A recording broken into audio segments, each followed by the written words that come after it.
Hello everyone, my name is Himanshu Saraswat. I'm from Applied Sri City. So today we will see our next topic in this in the chapter called Current Electricity. This topic name is Kirchhoff Law and Kirchhoff Rules. तो previous lecture में मैंने बता दिया था कि Kirchhoff जो scientist थे उन्होंने कुछ लॉज दिए थे, अपने कुछ रूल्स दिए थे। उनके दो रूल्स थे। एक को कहते हैं हम जंक्शन रूल। क्या कहते हैं मित्रों? Junction rule. दूसरा रूल है उनका लूप रूल। ओके। तो दोनों रूल क्या थे मैं एक बार और वापस से बता देता हूँ। तो जंक्शन रूल ये था कि किसी भी जंक्शन पर एक मिनट बोल लेता हूँ। ओके। तो एट एनी जंक्शन, मतलब कोई भी जंक्शन पर सम ऑफ करंट इंटरिंग एंड जो करंट बाहर जाता है, मतलब जो करंट इंटर करता है एट एन जंक्शन और जो करंट बाहर जाता है, उन सब का सम करेंगे। मतलब जो इंटर कर रहा है उसका सम और जो बाहर जा रहा है उसका सम, दोनों को सम करेंगे आपस में। तो वो इक्वल इक्वल आएंगे दोनों के। ओके, तो ये इसका जंक्शन रूल था। तो दूसरा रूल इसका था कि एक लूप रूल। लूप रूल क्या होता है कि किसी भी अगर सर्किट है, जैसे एक ये सर्किट है, तो इस सर्किट को अगर हमने ये वाले लूप में मान लिया, जैसे कि ये लूप में हमने इसको मान लिया, ये लूप में मान लिया, तो ये इस लूप में अगर हम पोटेंशियल डिफरेंस चेक करें तो एक पूरे लूप का पोटेंशियल डिफरेंस जीरो आएगा। ओके, मतलब पोटेंशियल तो रहेगा लेकिन पोटेंशियल डिफरेंस जीरो आएगा। Resistor and cell in the loop. Okay, potential around any closed loop. Okay, तो ये लूप रूल था इसका। अब लूप रूल के बाद अब आता है हमारा एक ये एग्जांपल जो थोड़ा सा इंपॉर्टेंट एग्जांपल है, या फिर कह सकते हो कि ये एक स्टैंडर्ड एग्जांपल है, जिसमें कुछ ऐसे रजिस्टर दे देते हैं। जैसे बहुत सारे रजिस्टर हैं, एक क्यूब है, क्यूब में एक रजिस्टर बना दिया, इधर से करंट गया। तो ये देखिए आप, यहाँ पर आई आई आई करंट जा रहा है, यहाँ पे थ्री आई आया था, ये थ्री आई आया, यहाँ पे थ्री आई आके यहाँ पे आई आई आई चला गया।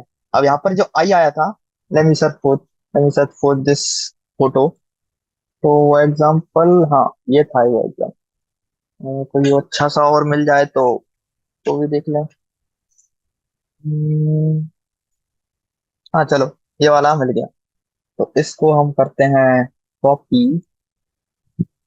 अपन लेके आते हैं इसमें, यहाँ पर इसको पेस्ट कर दिया। या तो ये हो गया हमारा। ओके, तो सबसे पहले इसको थोड़ा सा साफ कर देते हैं। साफ हो जा भाई।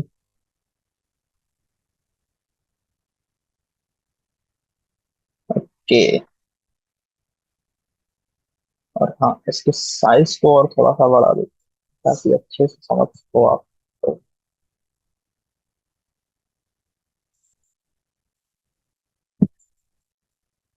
ओके, तो अभी आया ये, मान लीजिए यहाँ से अपना करंट जा रहा है और यहाँ से अपना करंट निकल रहा है।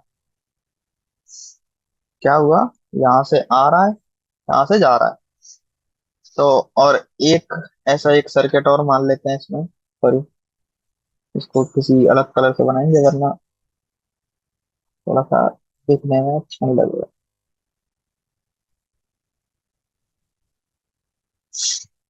ओके,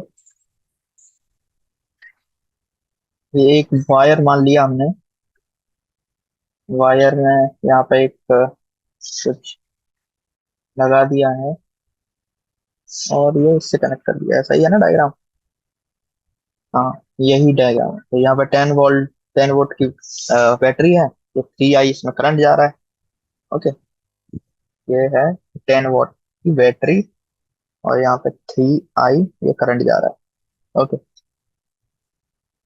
अभी यहाँ से 3 आई आया, तो ये जंक्शन रूल के अनुसार ये तीन भागों में अलग अलग डिवाइड हो गया। अलग अलग डिवाइड हो गया यानी कि यहाँ पे आई चला गया, यहाँ पर भी आई चला गया, यहाँ पर भी आई चला गया। अब ये आई आ रहा है, आई फिर से दो भागों में डिवाइड हो गया। यहाँ पर हो गया I/2, यहाँ पर भी हो गया I/2। ये वाला करंट आया, यहाँ पर हो गया I/2, यहाँ पर भी हो गया I/2।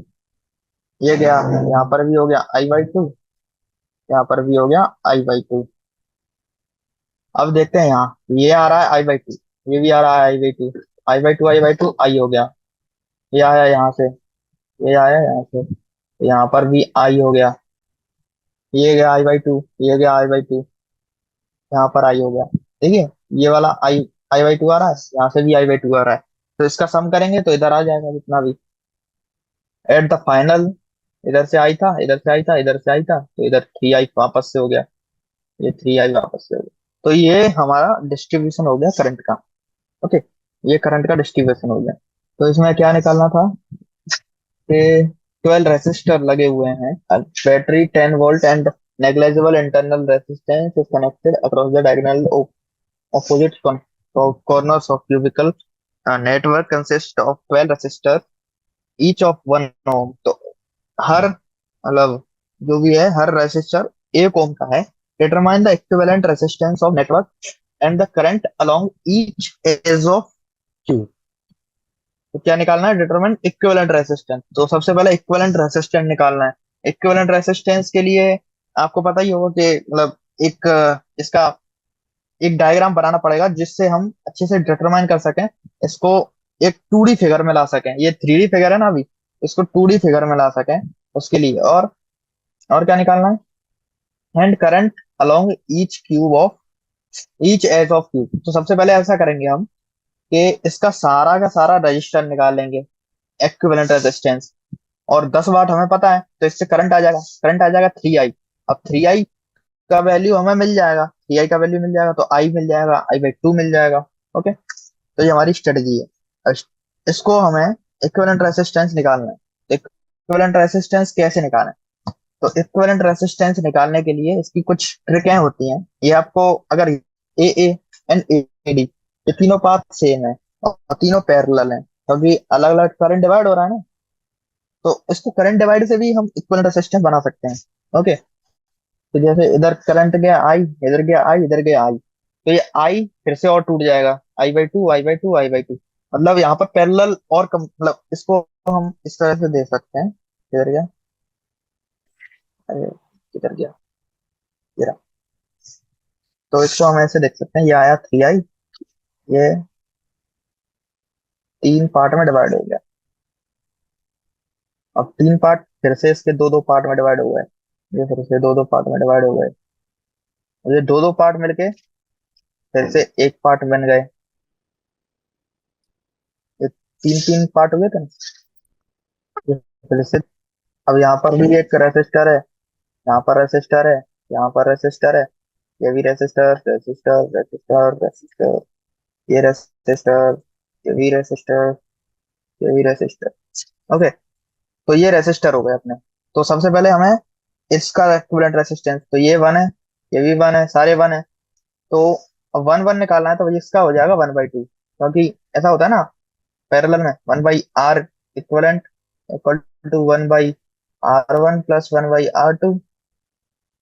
ओके, तो इसको मैं यहाँ पे सॉल्व कर देता हूँ। तो 1/1 plus 1/1 equal to 1/R dash. तो ये 2 हो जाएगा, क्योंकि 1/1 होता है। तो R इक्विवेलेंट जो है 1/2 हो गया। ओके, ये हो गया 1/2, ये भी 1/2, ये भी 1/2। ओके, तो ये 1/2 और ये 1, तो ये हो जाएगा 2 + 1/2 ईच लाइन का। तो 2 + 1/2 कितना होता है, 5/2। ओके, तो अब हमारे पास इक्विवेलेंट क्या बचा, इक्विवेलेंट बचा कि ये अब 3 लाइन रह गई हैं हमारे पास। एक ये वाला रेसिस्टर जिसमें 5/2 है, एक ये वाला रेसिस्टर, एक ये वाला रेसिस्टर, इसमें 5/2, इसमें 5/2, इसमें 5/2। अब इसको इक्विवेलेंट रेजिस्टेंस का निकाल लेंगे आसानी से। क्या 1/5, सॉरी 1/5/2, यानी कि 2/5 प्लस 2/5 प्लस 2/5, जो कि क्या होता है 5, तो कितना हो जाएगा 6, तो 5/6। तो इसका इक्विवेलेंट रेजिस्टेंस हो गया 5/6 ओम। ओके, 5/6 ओम हो गया। अब आई करंट निकालना है। Current equal to V I होता है ना, V V equal to I R होता था। तो आई इक्वल टू V/R हो जाएगा। तो V कितना है 10, 5/6, तो 6 ऊपर इंटू 10 बाई 5, 2, यानी कि 3i इक्वल टू हो गया कितना, सॉरी, नया पेज थोड़ा सा ले लेते हैं, ये ज्यादा भसड़ भसड़ हो गई है। तो क्या था इसके अनुसार हमारा कि 3i, सॉरी जो करंट है आई डैश, टोटल करंट होता कितना, 10/5/6। तो इसको इससे दे देंगे 2, तो हो जाएगा 12। ओके, तो 3i जो कि है, आई डैश क्या था हमारा, 3i है। ओके, मतलब इनिशियली इन्होंने 3i माना है, तो इससे आई का वैल्यू कितना आ जाएगा, 4, मतलब 12 था ना, तो ये आई का वैल्यू आ जाएगा 12, सॉरी 4, आई का वैल्यू 4 आया। तो हर साइड में जहां पर i/2 था तो वहां पर 2 हो जाएगा, और यहाँ पर आई है वो 4 हो जाएगा, और यहाँ पर 3i है वो 12 हो जाएगा। ओके, तो ये इसके आंसर हैं, देखिए आई इक्वल टू 4 हो गया, कहीं कहीं है जो आई मतलब 3i है तो वो 12 हो जाएगा। ओके, तो इन सबको करने का मेरा एक ही विधि है। सबसे पहले देखो करंट कैसे डिवाइड हो रहा है। करंट डिवाइड जहां जहां हो रहा है उसको पैरेलली कर दो, और जहां पर करंट मिल रहा है उसको फिर कंबाइन कर दो। जहां पर करंट डिवाइड नहीं हो रहा उसको सीरीज में ले लो बस। ओके, तो ये कुछ रूल्स हैं। अब इसमें रूल हो गया, अब इसको देखते हैं। अब इसके लिए ये आया करंट, ये करंट हुआ डिवाइड दो जगह, ये गया कुछ एक्स आई, अब मतलब i1 आया, i1 1 - i2, उधर i2 गया।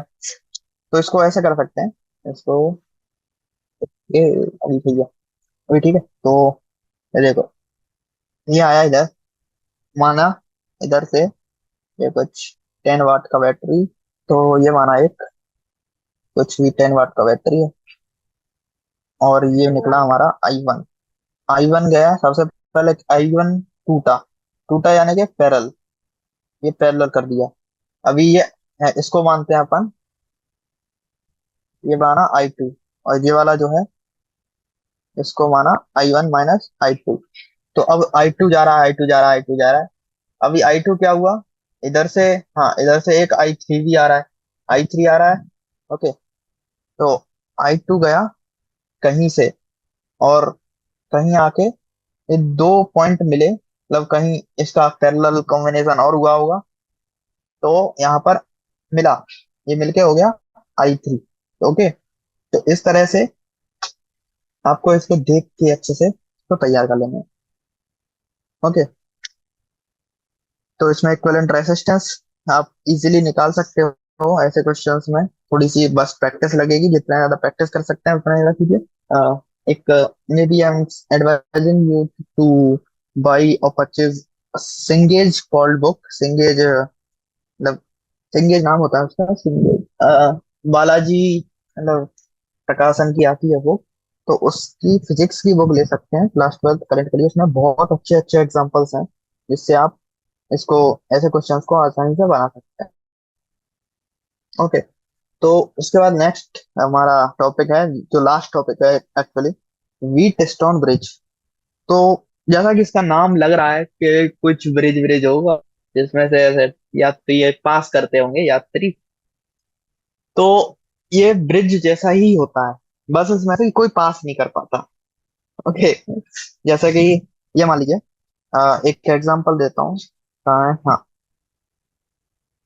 ये वाला एग्जांपल। अब जैसे ये है, ये करंट जा रहा है इधर इधर, अब ये हो गया व्हीटस्टोन ब्रिज, इस कोने से इस कोने तक। ओके, तो अब इसका ये बात है कि जहां पर भी वैसे नॉर्मली क्या होता है ना, कोई सा ब्रिज है तो उसमें से कोई आदमी पास करेगा, तो व्हीटस्टोन ब्रिज में से करंट पास नहीं करता। ओके, मतलब करंट पास, सॉरी पास करता है, बट पोटेंशियल दोनों जगह सेम होता है। अब जहां पर पोटेंशियल आएगा तो वहां पर रैसे उस रेसिस्टेंस अच्छे से वो मतलब करंट मिलेगा नहीं, जो एक्चुअली उसे मिलना चाहिए था। ये करंट मान लीजिए 15 ओम का है, तो ये करंट मिलेगा नहीं इसे। ओके, तो ये आई जी कुछ मतलब नेग्लेजिबल इन्होंने माना है, आई जी है कुछ ये प्रूव करने के लिए, लेकिन है नहीं ये। लास्ट में आई जी इक्वल टू 0 निकल जाएगा मिली एम्पियर। मतलब ये क्या होता है, बहुत ही नेग्लेजिबल हो जाता है, ये व्हीट स्टोन ब्रिज में से करंट फ्लो बहुत ही ज्यादा नेग्लेजिबल हो जाता है। ओके, इसलिए इसको मतलब करंट माना ही नहीं जाता इसमें कि करंट जा ही रहा है। तो ऐसे ऐसे डायग्राम्स में जहां पर इस तरह से डिवाइड हो जाए, कहीं भी लगे कि आपको व्हीटस्टोन ब्रिज बन रहा है, तो उसमें से करंट पास नहीं करा। ओके, ये इसका रूल है। तो ये समरी हो गई इसकी, समरी। ओके, इलेक्ट्रिक करंट है ये, इलेक्ट्रिक करंट के इसके कुछ मापदंड है। ओके, तो टू पॉइंट मतलब पॉन्डर है, पॉइंट्स ऑफ पॉन्डर, कुछ ऐसे ही important चीज है, इम्पोर्टेंट दस्तावेजेस। ओके, तो guys let me drink some water. Okay guys, तो मैंने पानी पी लिया है। अभी हम क्या है ना, क्वेश्चन एक्सरसाइज कर लेते हैं हम इसकी। तो 3.1 ये क्वेश्चन है। तो क्वेश्चन क्या है, the storage battery of car has an EMF of 12 volt.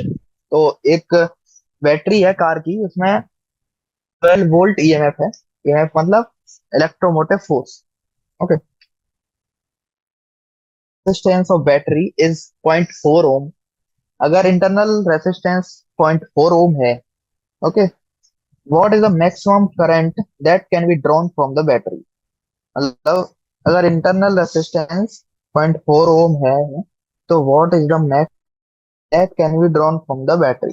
तो क्या है ना, इसमें से क्वेश्चन ये है कि 12/0.4 कर देना, इतना करंट हम दे सकते हैं।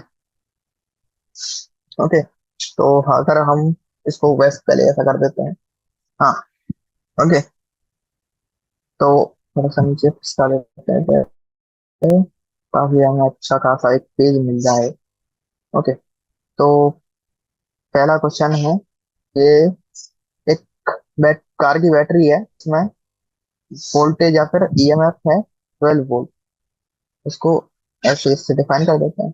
और रेसिस्टेंस, अब देखो, इंटरनल रेसिस्टेंस स्मॉल आर से डिनोट करते हैं। स्मॉल आर कितना हो जाएगा, 0.4 जो दिया है ओम। अब इन्होंने क्या है, मैक्सिमम करंट कितना मतलब ले सकते हैं।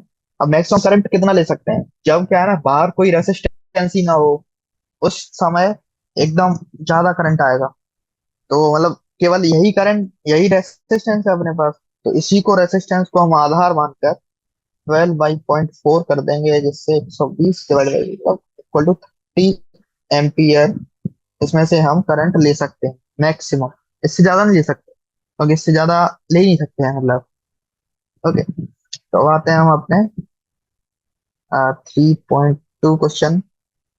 तो 3.2 क्या है, a battery of EMF 10 volt and, तो a battery of EMF 10 volt and internal resistance 3 ohm.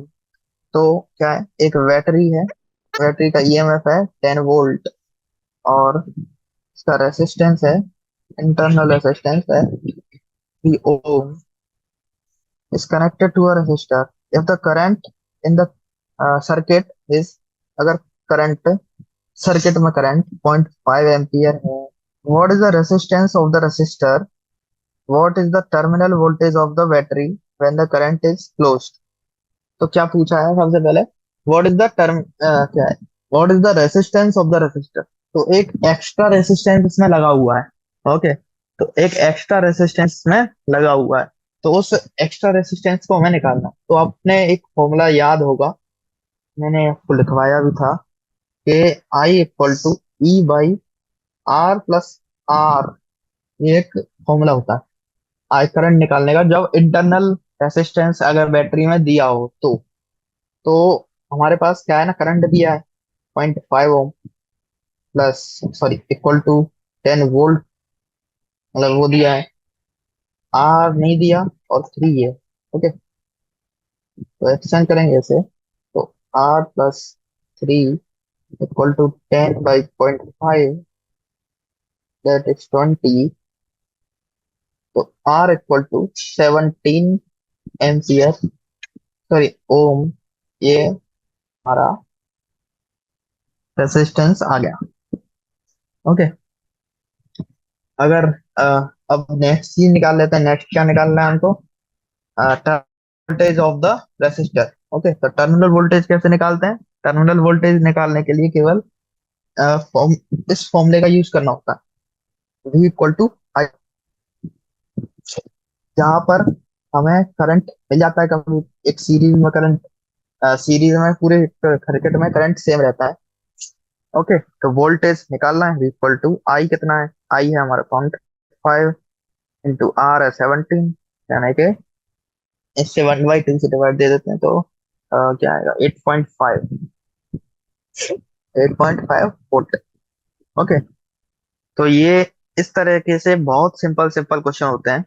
तो मैं आपको सभी को सजेस्ट करूंगा कि इस क्वेश्चन मतलब इस चैप्टर को अच्छे से सही कर लें, क्योंकि इतना ज्यादा हार्ड होता नहीं है ये क्वेश्चन, ये मतलब चैप्टर्स। और दूसरी बात, इसके साथ साथ ये सिंपल भी बहुत होता है।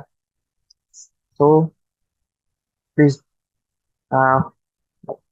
इसको अच्छे से तैयार करें। अगला क्वेश्चन है हमारा 3.3। At room temperature 27 degree Celsius the resistance of heating element is 100 ohm. Okay, तो टेम्परेचर के साथ इसमें वेरिएशन दे रखा है शायद। ये इस टाइप के क्वेश्चन होते हैं कुछ, तो इस टाइप के क्वेश्चंस को भी देख लेना। ये 27 डिग्री सेल्सियस पे हमारा हमारा क्या है, रेसिस्टेंस दे रखा है हीटिंग एलिमेंट का, कितना 100 ओम।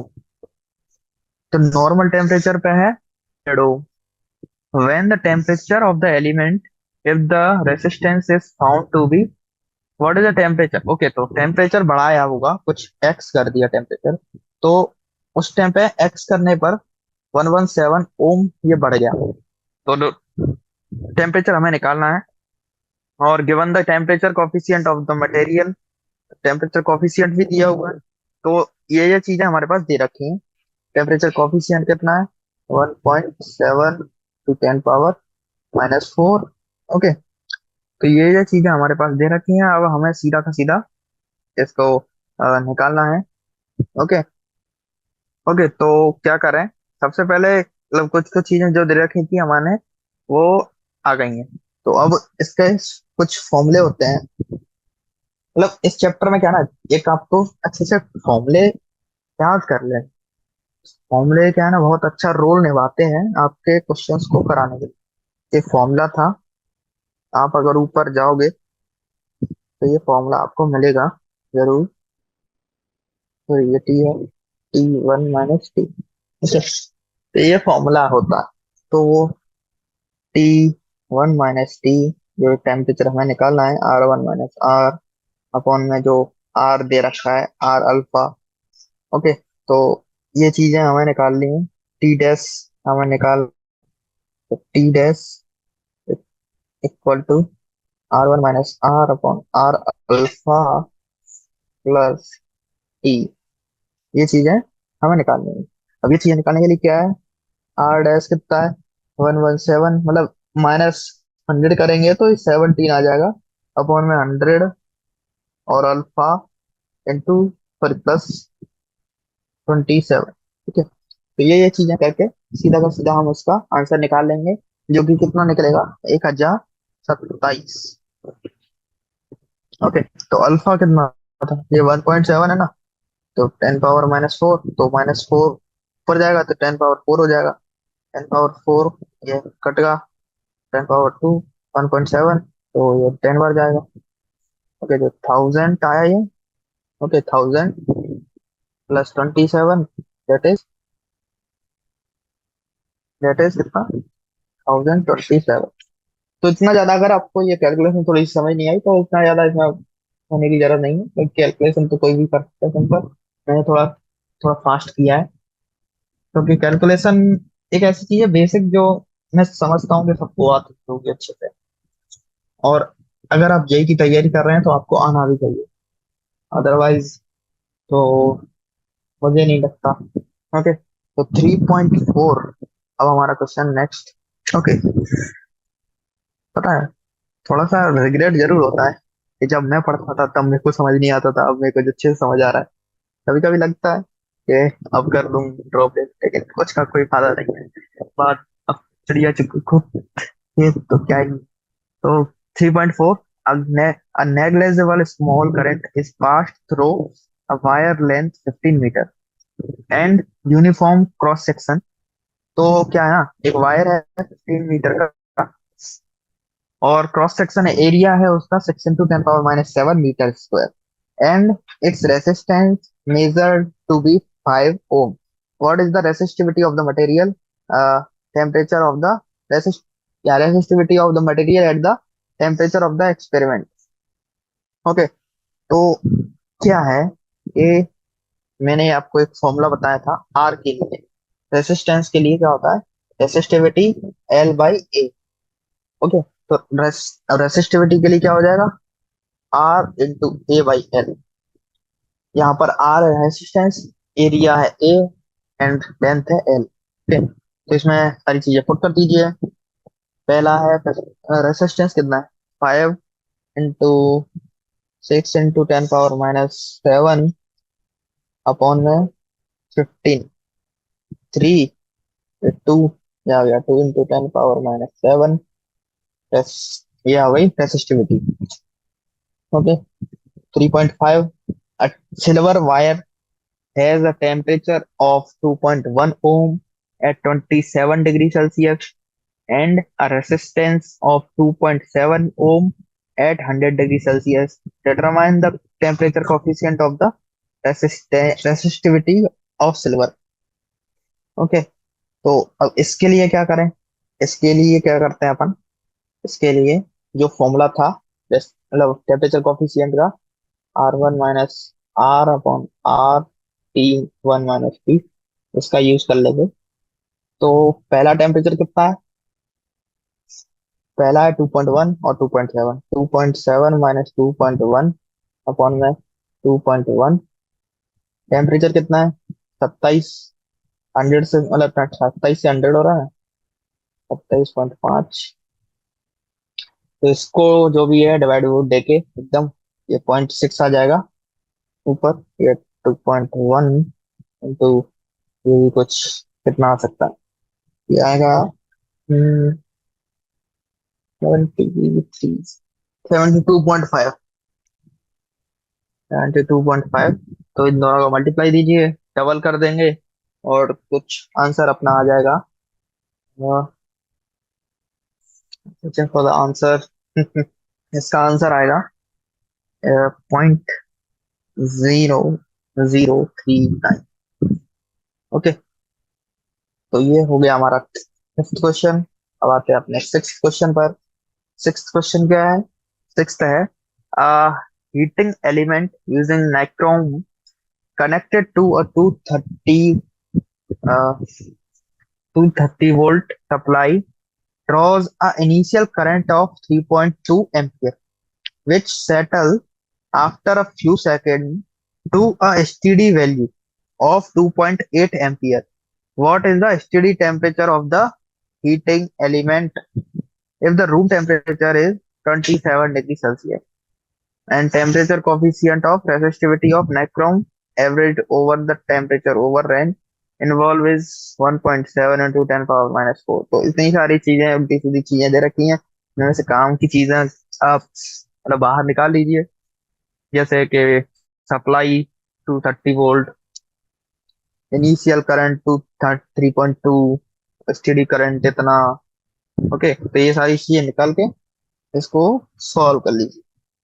सॉल्व करने के लिए क्या है, हमें सबसे पहले सप्लाई वोल्टेज दे रखा है। ओके, सप्लाई वोल्टेज दे रखा है, इनिशियल करंट दे रखा है, ड्रॉन जो भी I1 = 3.2 एम्पियर, इनिशियल रेसिस्टेंस ये भी दे रखा है R1 which is given by the relation. तो देखो, इनिशियल रेसिस्टेंस भी दे रखा है, रेसिस्टेंस कैसे दे रखा है कि वोल्टेज दे रखा है और करंट दे रखा है, तो वोल्टेज करंट दे रखा है तो रेसिस्टेंस तो आ ही जाएगा।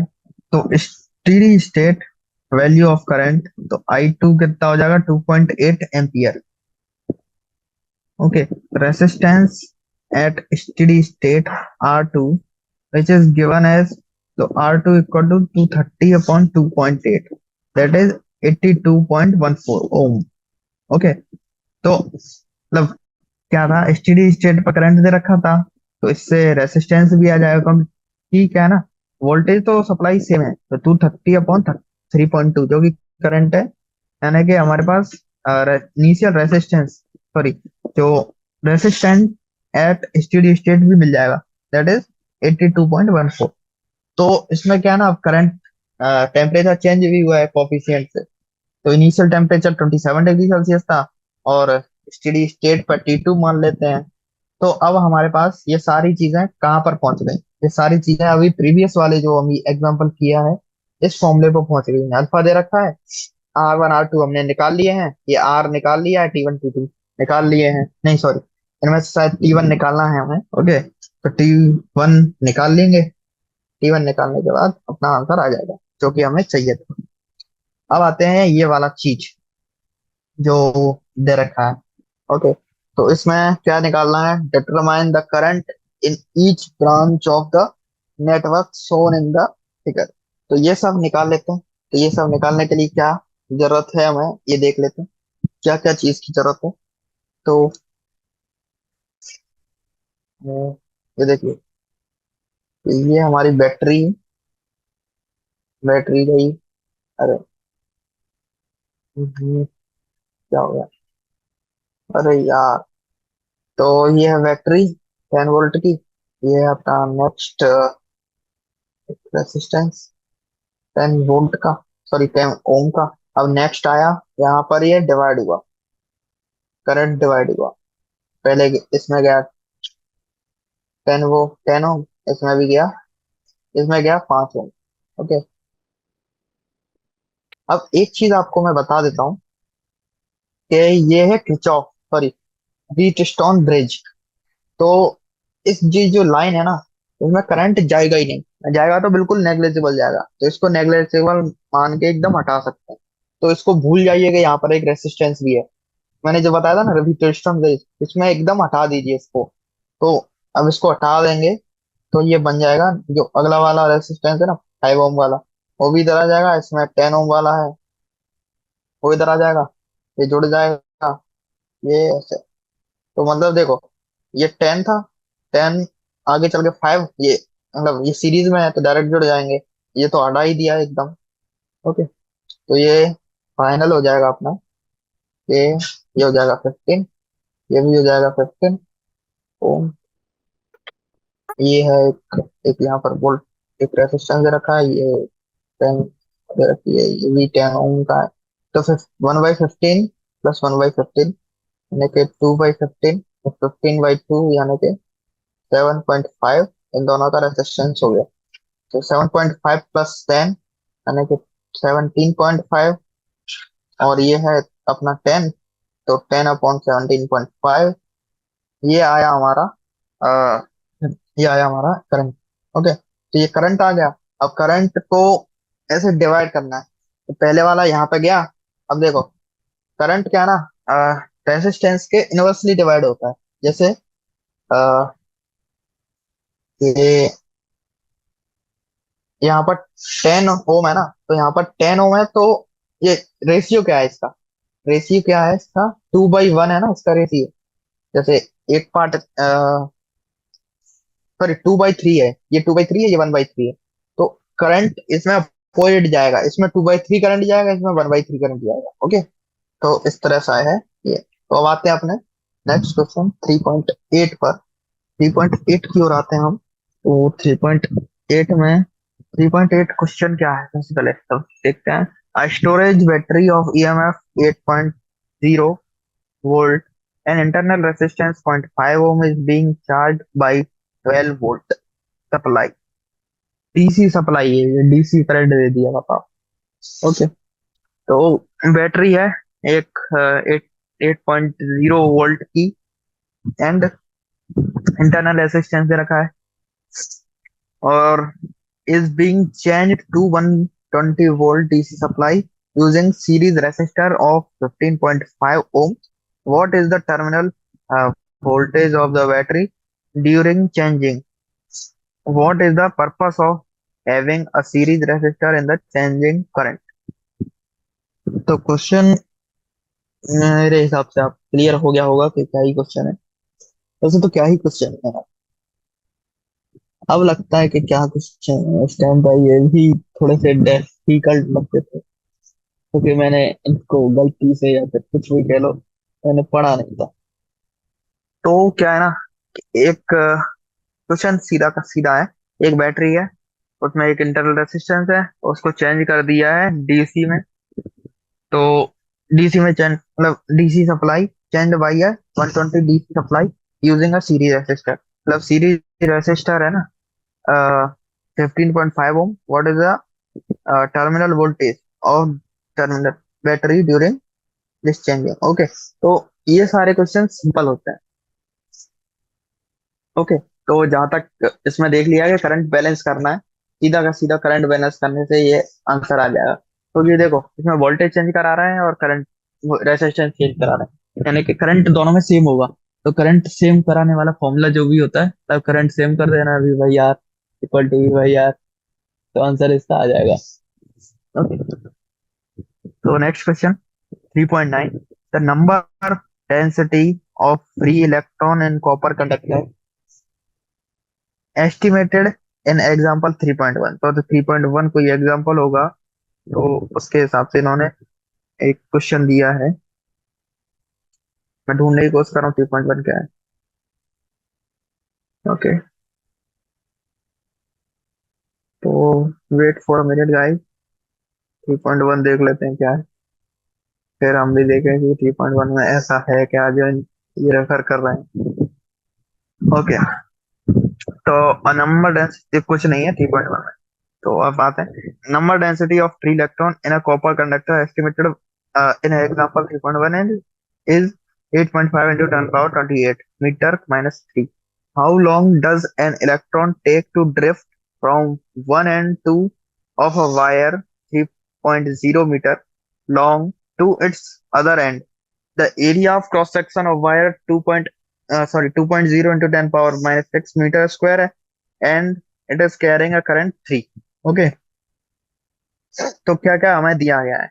सबसे पहले density of free electron in a copper conductor दे रखा है। ओके, तो how long does an electron take to drift? तो इसमें ड्रिफ्ट वेलोसिटी या फिर ड्रिफ्ट मतलब टाइम निकालना है इसमें कि कितना देर के लिए ड्रिफ्ट करे कि ये इतना जितना हो जाए हमारा। ओके, तो इसमें वायर का लेंथ दे रखा है। ओके, क्रॉस सेक्शन एरिया दे रखा है और करंट दे रखा है।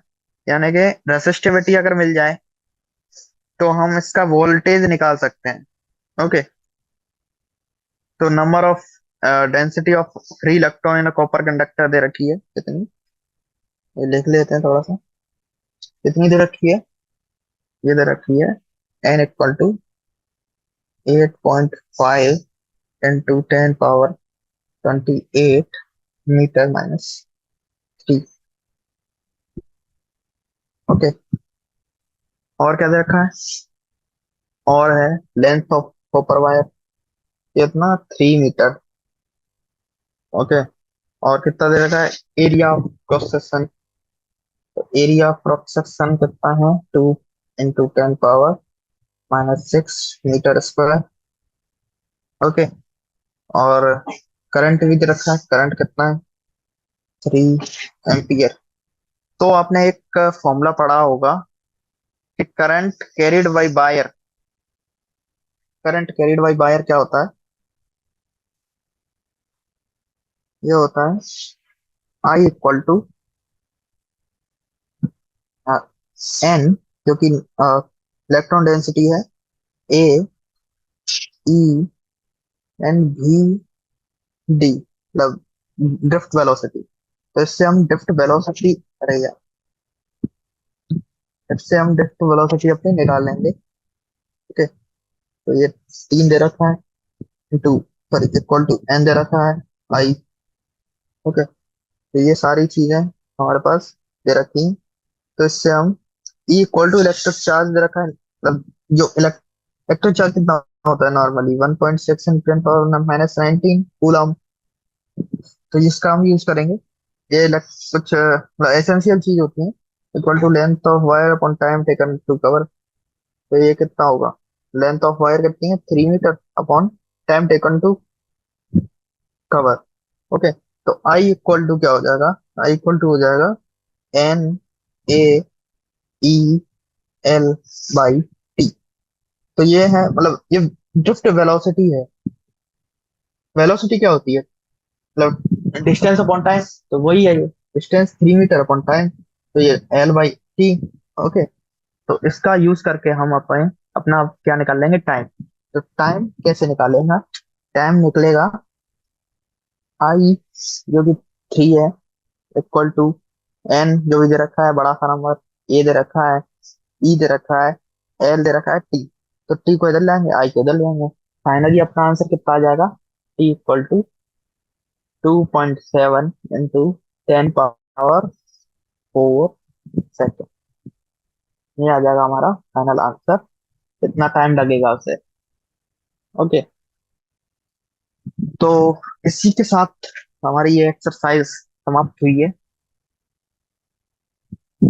तो आप, मुझे लगता है आप इस चैप्टर की इम्पोर्टेंस समझ चुके होंगे कि इस चैप्टर की अहमियत जेई में कितनी ज्यादा है।